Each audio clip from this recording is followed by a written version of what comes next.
가지고 축복과 저주의 삶이라는 제목으로 말씀을 드리도록 하겠습니다. 지난 시간에 제가 수요일날 사무엘상 1장을 말씀드렸는데 오늘은 이제 2장으로 넘어오게 되어졌습니다. 첫 번째 말씀은 하나님을 알지 못하는 제사장이라는 것입니다. 12절 말씀을 다시 보시게 되면은 엘리의 아들들은 행실이 나빠 여호와를 알지 못하더라 이렇게 기록하고 있습니다. 엘리의 아들들 이름이 뒤에 나오는데 홈니와 비느하스입니다. 이 홈니와 비느하스는 성경에 나온다. 자기 아버지가 엘리 대제사장입니다. 대제사장이고 자기들은 제사장입니다. 근데 제사장이 하나님을 알지 못하더라. 이 말이 안 되는 거죠. 제사장이 어떻게 하나님을 모른다는 것입니까? 그런데 왜 성경이 하나님께서 이들이 하나님을 여호와를 알지 못한다 이렇게 말씀을 하였느냐 하면은 이 두 엘리의 두 아들이 하나님을 만나본 적이 없다는 겁니다. 그러니까 하나님을 인격적으로 만나지를 못하였기 때문에 또 하나님께서 자신의 모든 일거수일투족을 다 지켜보고 계신다는 그 사실도 모르고 있었다는 것이죠. 그러니까 하나님의 말씀을 읽어도 하나님의 말씀을 따르지를 않고 또 하나님께서 경고의 말씀을 주셔도 전혀 하나님의 말씀에 두려워하지도 않고 그야말로 하나님을 무시하고 있었다는 것입니다. 그래서 제사장이면서도 성전 안에서 바깥에서도 아니고 성전 안에서 온갖 악행을 다 저지르고 그리고 결국은 하나님의 심판을 받아서 전쟁에 나가서 아주 비참하게 이렇게 죽임을 당하게 됩니다. 이게 바로 저주의 삶입니다. 그런데 그에 반해서 이 사무엘은 어렸을 때부터 엄마가 지어준 그 세마포 에봇 그것을 입고 하나님 앞에서 섬겼더라 이렇게 나와 있습니다. 그리고 하나님 앞에서 자랐다라고 이렇게 기록되어져 나왔습니다. 그래서 나중에 이 사무엘은 하나님과 대화할 정도로 하나님의 음성을 듣고 하나님에게 이렇게 대화할 정도의 그런 위치에 올라서게 되고 그리고 하나님과 사람들에게 은총을 받았다 이렇게 말씀하고 있습니다. 우리가 이 저주의 삶을 살지 않고 축복의 삶을 살려면은 어떻게 해야 되겠습니까? 먼저는 하나님을 알아야 됩니다. 하나님을 알아야 되고 그리고 하나님을 섬겨야 됩니다. 우리 어떻게 하나님을 알 수 있습니까? 성경을 읽으면 하나님을 알 수 있죠. 어떻게 하나님을 섬깁니까? 이렇게 예배 장소에 나오는 것이 하나님을 섬기는 것입니다. 그리고 하나님의 말씀대로 순종하면서 세상에 나가서도 교회에서만 하나님 말씀 따르고 세상에 나가면 그냥 세상 법을 따라서 살고 이러면 안 되는 거거든요. 세상이든 교회든 똑같이 하나님의 말씀을 그렇게 따라서 하나님 말씀대로 살아야 된다는 겁니다. 존 칼빈이라는 굉장히 유명한 신학자가 이렇게 말했습니다. 하나님을 아는 사람은 이렇게 행해야 된다. 첫째로는 경건해야 되고 하나님을 두려워할 줄 알아야 된다. 이렇게 하겠습니다. 그리고 두 번째로는 하나님의 인도함을 따라서 하나님의 가르침을 대로 선한 삶을 살아야 된다. 선하고 착하고 그렇게 살아야 된다는 거거든요. 그러고 나서 세 번째로는 선하게 살게 되면은 선한 열매를 이제 맺게 되는 것이죠. 그래서 선한 열매를 맺게 되면은 그것이 바로 하나님께 영광을 돌리게 되는 것이다. 그렇게 말씀하고 있다는 것입니다. 그러므로 그렇다면은 우리가 예수 그리스도와 하나님 아버지를 믿는 신앙인으로서 우리의 삶의 최우선 순위는 바로 예배입니다.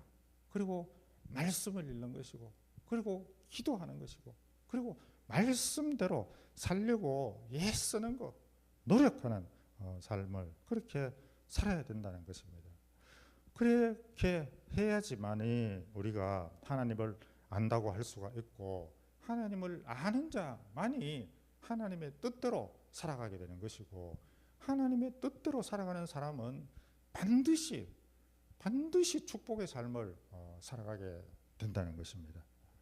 여러분, 세상 사람들은 하나님이 없다 이렇게 이야기합니다. 그래서 성경은 하나님이 없다라고 하는 사람을 보고 어리석은 자라고 합니다. 하나님이 없으니까 무서운 게 없는 거예요. 두려움도 없어요. 그래서 자기 마음대로, 자기 뜻대로, 자기 생각대로 그냥 막 살아버리는 거예요. 즐거운 대로 쾌락을 쫓아서. 그러니까 그런 자들은 하나님과 뜻과 상관없이 살기 때문에 결국은 저주를 받게 되고 심판을 받게 되고 멸망에 빠질 수밖에 없어요. 이 재림하실 때에 전체적인 심판이 반드시 다 피할 수가 없다는 것입니다.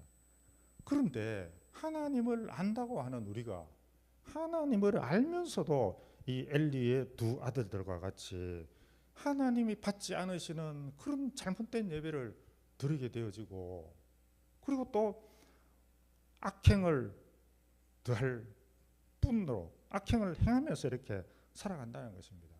그런데 우리가 하나님을 믿으면서 악행을 저지르지 않고 산다 하더라도 그런 헛된 예배조차도 드리지 않는다면 그 역시 저주의 대상이 됩니다.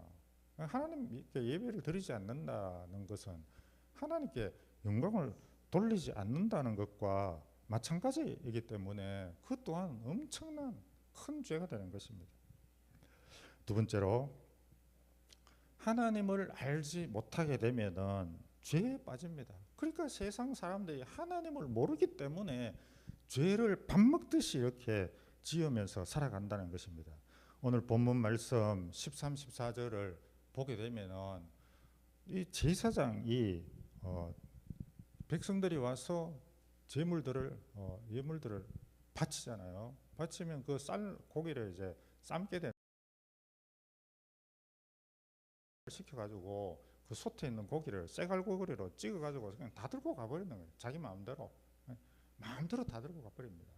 그리고 그것뿐만 아니라 나중에 15절을 또 보게 되면은 하나님 앞에 제사도 드리지 않은, 제사 드리려고 준비했는 그 날고기조차도 그걸 가져가 버리는 거예요. 그래서 그걸 가져왔는 사람이 이건 하나님 앞에 예배를 드리고 마음껏 가져가세요. 왜 예배도 안 드리고 그렇게 가져가려고 하십니까? 이러니까 나는 삶은 고기 싫다, 날 것 먹고 싶다 이러면서 그대로 날 것을 그렇게 가져갔다는 것입니다. 엘리의 이 두 아들이 이런 범죄를 저지른 것은 여호와를 알지 못했기 때문에 죄를 저질렀습니다. 하나님을 알지 못하는 사람은 어디에 끌려서 살아갑니까? 욕심에 끌려서 살아갑니다. 우리는 하나님 말씀에 끌려서 살아가지만은 세상 사람들은 하나님을 믿지 않기 때문에 자기의 욕심에 끌려서 그렇게 살아가게 되는 것입니다. 여러분, 야고보서 1장 14, 15절에 보게 되면은 각 사람이 시험을 받는 것은 자기 욕심에 끌려서 미혹 때문에, 자기 욕심에 끌려서 유혹을 받는다는 거예요. 그래서 욕심 때문에 죄를 짓게 되는 것이고, 그 죄를 지으니까 그 죄가 점점점 커져감으로 인해서 사망에 이르게 된다는 것입니다. 그러니까 여러분, 죄는 그냥 짓는 것이 아닙니다. 반드시 욕심이 있습니다.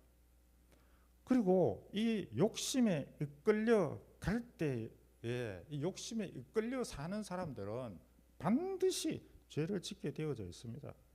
그리고 그 죄는 사람을 반드시 죽음과 파탄과 실패와 그런 것으로 끌고 가게 되어 있습니다. 그러므로 욕심을 부린다는 게, 욕심이 뭡니까? 욕심이라는 것은 하나님이 주시지 않은 것을 내가 억지로 가지려고 하는 것, 그것이 바로 욕심인 거예요. 내가 하나님이 주지 않는 것을 왜 우리가 가지려고 애를 씁니까? 그냥 우리는 우리 일에 최선을 다 하다 보면은 하나님께서 다 알아서 주시는 거예요. 근데 그거를 더 가지려고, 더 많이 쟁취하려고 하다 보니까 불법을 쓰게 되고 탈법을 쓰게 되고 남의 거를 빼앗게 되고 법을 어기게 되는 그런 죄를 저질 수밖에 없다는 것입니다. 그거는 많이 배우고 적게 배우고 그건 하고는 상관이 없는 거예요. 지금 여러분 국회의원 보십시오. 그렇게 좋은 대학 나오고 훌륭한 사람이 돼가지고 나라에 큰 일을 하는 사람들이 자그마한 돈 몇백만 원 그거 몇천만 원 그거 받아 먹고 그냥 인생을 망쳐버려, 인생 종쳐버리는 거예요. 욕심 때문에. 여러분, 우리의 시조 아담과 하와도 마찬가지입니다. 하나님께서 에덴 동산을 만들으셔서 온갖 과일 열매들을 다 만드셨습니다. 그리고 아담과 하와야, 네가 먹고 싶은 대로 마음대로 먹어라. 다 이거 네 거다.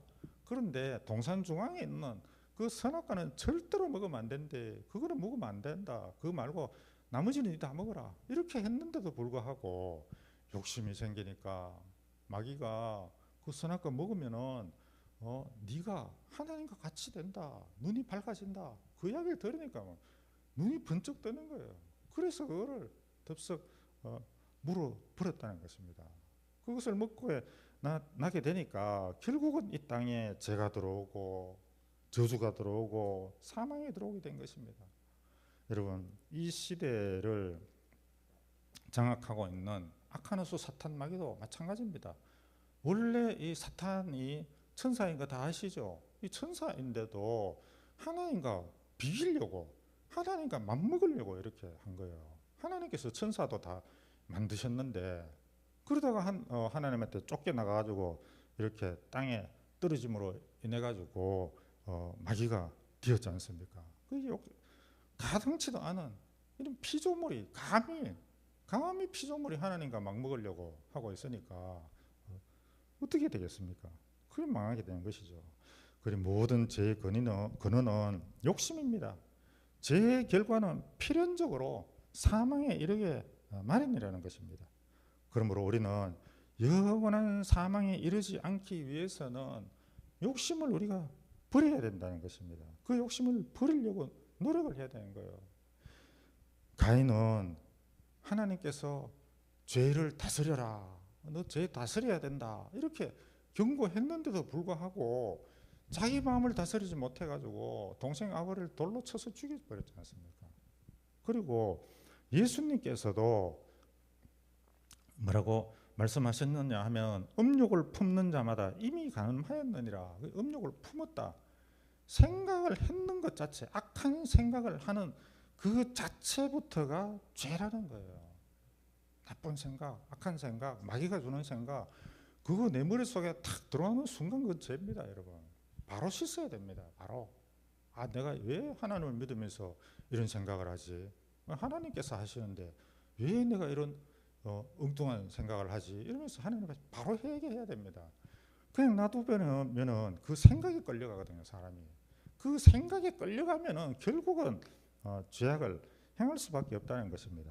그래서 갈라디아서 5장 16절을 보면은 우리 함께 합독하시겠습니다. 시작. 내가 이르노니 너희는 성령을 따라 행하라. 그리하면 육체의 욕심을 이루지 아니하리라. 아멘. 하나님께서 우리에게 육체의 욕심을 이루지 아니하는 방법을 이미 가르쳐 주셨어요. 성령을 따라 행하면 됩니다. 성령을 따라서 우리가 말씀 읽고 기도하고, 하나님 제가 이렇게 생각하는 게 맞습니까? 하나님 내가 이렇게 말하는 게 맞습니까? 하나님 제가 이렇게 행동하는 것이 맞습니까? 하나님한테 물어보고 마음속에서 하나님이 다 대답해 주십니다. 안 물어보고 성령이 안 이끌리고 그냥 자기 생각을 따라서 그냥 가버리니까 죄가 된다는 것입니다. 그렇기 때문에 우리는 자기 안에서 날마다 일어나는 수많은 그 죄악의 욕심들이 있다는 사실을 인정해야 됩니다.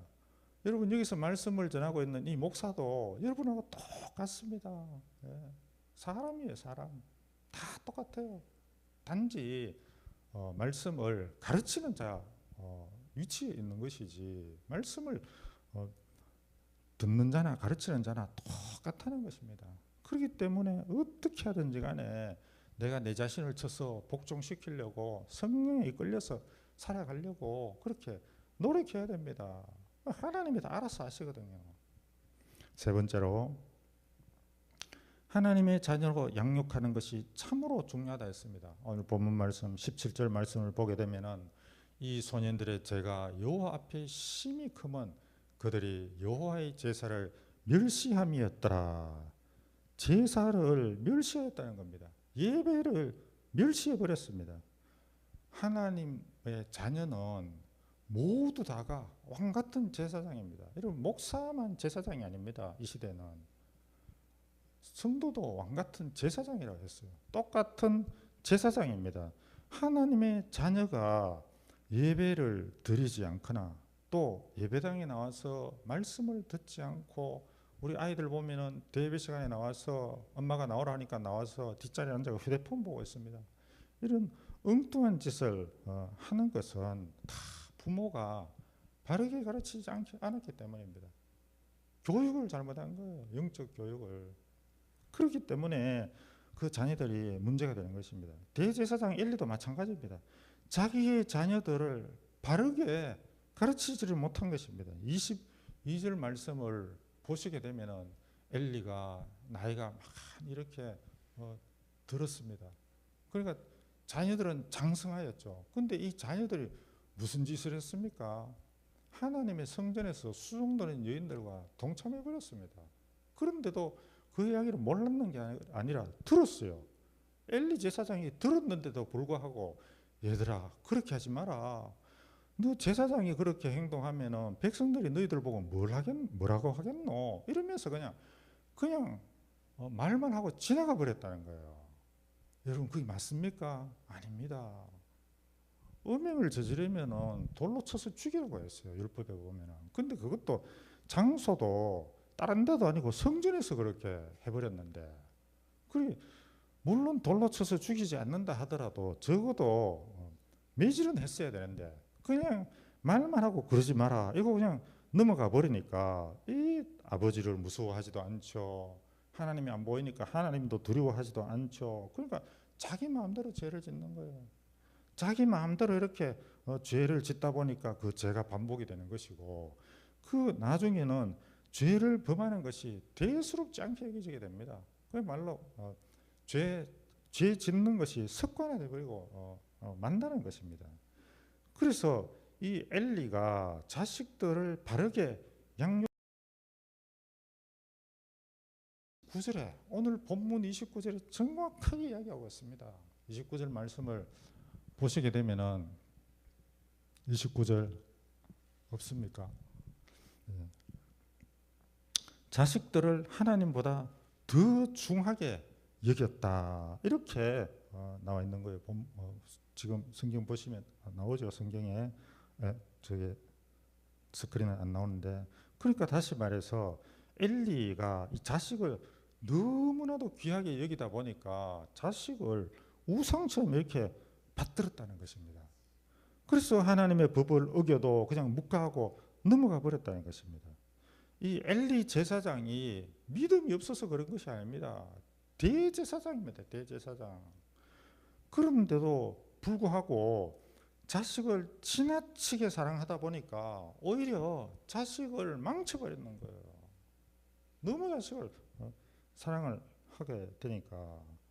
그런데 여러분, 이 엘리뿐만이 아닙니다. 성경 보면은 엘리의 자식만큼은 아니지만은, 그리고 또 엘리가 자식 교육을 잘못했는 것을 사무엘 선지자가 어릴 때에 다 지켜봤잖아요. 다 지켜봤는데도 불구하고 사무엘 선지자조차도 자녀 교육을 잘못시켰어요.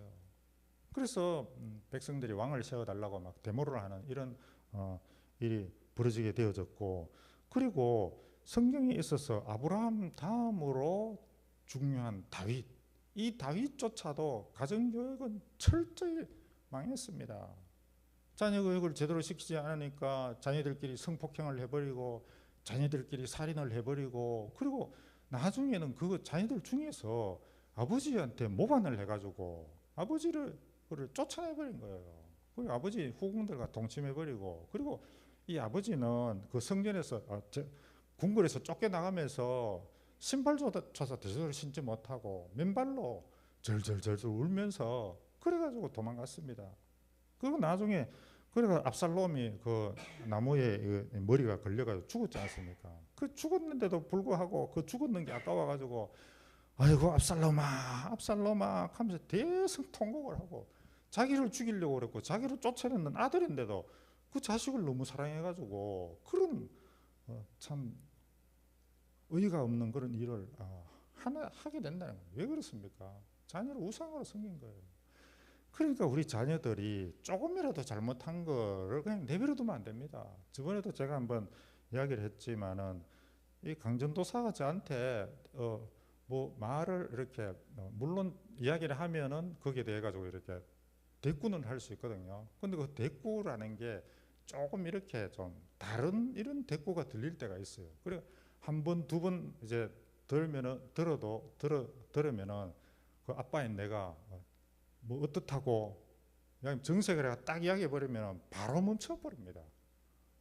그런데 지금 이 시대에 제가 살펴본 아이들을 보게 되면은 엄마한테 대드는 게 아무것도 아니에요. 이거는 아빠한테도 대들고 아빠한테도 뭐 반말부터 쓰고, 우리 아이들은 어릴 때부터 말을 배울 때부터 엄마한테는 반말하지만은 아버지한테는 존댓말을 하도록 그렇게 가르쳤습니다. 반말을 해버리면은 말이 쉬워져 버리거든요. 그래서 저 역시도 우리 청년들한테 반말 안 씁니다. 가급적이면 공개적인 석상에서는 존댓말을 하고, 그래 또 존댓말을 이제 1대1로 하게 되면 너무 또 부담 가질까 싶어서 나이가 이제 좀 어리고 이제 대학생이고 이러면 제가 반말을 하지만 사회인이 되면 반말 안 합니다. 그 말이 중요하거든요. 그 정도로 이 자녀를 그 하나가 무너지면 여러분 다 무너지는 거예요. 부모 한두 번 자기 주장을 이야기할 수 있지만은 그거를 화를 내고 썽을 내면서 부모한테 그렇게 대든다, 그거는 안 되는 거거든요. 물론 이제 머리가 다 굵어버리면은 쉽게 못 고칩니다. 중고등학생만 돼도 못 고쳐요. 그럼에도 불구하고 그거를 고쳐야 되는 거예요. 이제는 화내가 고치는 것이 아니고, 무력해서 고치는 것이 아니고, 때려서 고치는 것이 아니고 말씀으로 고쳐야 되는 거예요. 말씀으로 해서 그 아이들이 그렇게 하지 않도록 이렇게 가르쳐야 된다는 것입니다. 여러분 오늘날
부모에게 순종하지 아니하고 부모에게 패역한 자식이 잘 될 수가 없습니다. 절대로 잘된 역사가 없습니다. 다 망합니다. 다 망해. 아무리 국회의원이 되고 대통령이 되고 뭐 세상에서 어떤 위치에 올라간다 하더라도 부모에게 불효했다 하면 다 망하게 되어질 수밖에 없다는 것입니다.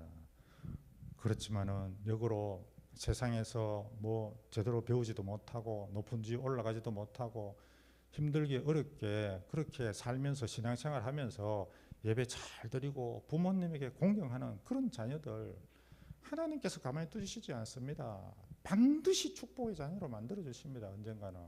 그러니까 우리가 하나님을 믿는 것이죠. 그러니까 하나님이 이 땅에 살아 계시는 것이죠. 그러므로 내가 자녀에게 효도받기 위해서 그렇게 하라는 것이 아니라 그 자녀가 이 땅에서 복된 자녀가 되고 이 땅에서 축복의 그런 자녀가 되기 위해서 우리는 자녀에게 가르쳐야 되는 거예요. 잘못된 것을 고쳐야 된다는 겁니다. 그리고 마지막으로 성도가 구하는 것은 금이나 은이 아니라 은총을 구해야 된다는 것입니다. 오늘 읽지는 않았습니다만은 26절 말씀을 보게 되면은 아이 사무엘이 점점 자라매 여호와와 사람들에게 은총을 더욱 받더라. 그러니까 사무엘이 하나님에게 사람들에게 은총을 받는다는 것입니다. 엘리의 두 아들 홈니와 비누아스와 사무엘이 극명하게 이렇게 대조되는 것을 보이게 된다는 것입니다. 이 홈니와 비누아스가 추구한 것은 무엇입니까? 고기입니다. 고기. 그냥 고기 먹고 배에 기름기 차고 나중에 병 들어가 죽고 고기를 구했지만은 그런 물질적인 욕구에 대한 끝없는 그런 만족을 추구했지만은 그것 때문에 거룩한 직분도 망각하고 하나님까지도 알지 못하는 그런 엄청난 죄를 저질렀는데 거기에 반해서 이 사무엘은 은총을 구했다는 겁니다. 하나님의 은총을. 사무엘이 어린 나이에 제사장이 그 시중을 들 때에 성실하게 교회 일을 했습니다. 그리고 겸손하게 사람들을 대했습니다. 그 사람들을 겸손하게 섬겼다는 것입니다. 그러니까 하나님과 사람들에게 하나님과 성도들에게 높임을 받는 거예요. 성도들에게 인정함을 여러분 받아야 된다는 것입니다. 오늘날 많은 사람들이 세상의 부귀나 지식이나 영화나 그런 권력만을 추구하면서 살아갑니다. 그러다 보니까 서로 미워하고 원수 맺고 하나님을 배반하고 그래서 그 결과 인생에 성공한 것 같지만은 인생의 끝에 가게 되면은 다 여러분 사람도 잃고 심지어는 돈도 잃고 신앙도 다 잃어버리고 결국은 망하는 길로 가는 것입니다. 그러나 진정으로 지혜로운 사람은 자신의 성공이나 이런 재물보다는 하나님과 사람 앞에서 은총을 더욱더 이렇게 귀하게 여겼다는 것입니다. 하나님의 은총을 구하는 사람은 절대적으로 여러분 겸손합니다. 교만하지 않습니다. 저도 저 역시 제 스스로 교만하지 않으려고 성도님들에게 다 성도님, 집사님, 권사님, 장로님 깍듯이 대접합니다. 저보다 나이가 어리고 많고 그걸 나이에 따지지 않고 여러분 어떤 교육자들 보면은 저희들 동기들도 보면은 30, 40대 목사도 있고 그 50대 목사도 있는데 성도들한테 함부로 대하는 거예요. 안 되는 겁니다. 이름 막 부르고 일반 집 호칭도 안 불러주고 그렇게 해서는 그 하나님이 그렇게 해서는 하나님께서 원치 않는다는 것입니다. 여러분 우리는 다 겸손해야 되고 성실하게 살아가야 됩니다. 그렇기 때문에 그렇게 살아가게 되면은 하나님이 쓰십니다. 하나님이 사용하시는 거예요. 하나님께서 높여주시고 하나님께서 직분을 맡기신다는 것입니다. 절대로 사람이 하려고 해서 높아지는 게 아닙니다. 하나님이 높여주셔야 됩니다. 잠언서 22장 1절 말씀을 함께 합독하시겠습니다. 시작. 많은 재물보다 명예를 택할 것이요 은이나 금보다 은총을 더욱 택할 것이니라. 아멘. 사람이 하나님과 사람 앞에서 겸손하게 되면은 명예도 따르게 되고 권력도 따르게 되고 은과 금이 다 뒤따르게 되어져 있습니다. 사랑하는 성도 여러분, 우리가 무엇을 목표로 해서 살아야 되겠습니까? 여러분, 돈을 목표로 해서 살지 마십시오. 회사를 새롭게 이렇게 꾸미고 새로 확장을 하고 개업 예배를 이제 목사님하고 저하고 드리러 갔는데 기도하는 것이나 전하는 말씀이 똑같은 거였어요. 하나님을 섬기십시오. 예배 잘 드리십시오. 그러면 하나님께서 복 주십니다. 하나님을 섬겨야지만이 하나님께서 복을 주시는 것이지, 내가 세상에서 아무리 열심히 뛰고 노력하고 뭐 구두 들려고 해도 됩니까? 되지 않습니다. 여러분, 오늘 본문을 보면은 엘리의 가문은 그 두 아들이 하나님과 사람 앞에 범죄함으로 인하여서 결국 종말에는 멸망하고 말았습니다. 그 반면에 사무엘은 하나님을 섬기고 하나님 말씀으로 살아감으로 인하여서 위대한 선지자가 되었습니다. 여러분, 그렇다면은 여러분의 가정은 어떻게 진행되고 있는지 점검해 봐야 되는 거예요. 오늘 말씀을 비추어서 내 가정은 과연 하나님 뜻대로 이렇게 진행되고 있는지. 우리도 엘가나와 한나와 같이 자식들에 대한 신앙교육에 최선을 다해야 됩니다. 그것이 지금 물질 문명이 이렇게 발달한 이 시대에 안 맞는 것 같습니다. 시대와 동떨어지는 것처럼 여겨질 수도 있습니다. 그러나 그것만이, 신앙적인 교육만이 자녀를 살리는 일이고 우리의 가정을 살리는 일이고 가문을 살리는 일이고 교회를 살리는 일이고 나라와 민족을 살리는 일입니다. 각 교회의 성도들의 그 자녀들만이라도 하나님 말씀대로 올바르게 자라나가면은 이 나라는 절대 망하지 않습니다.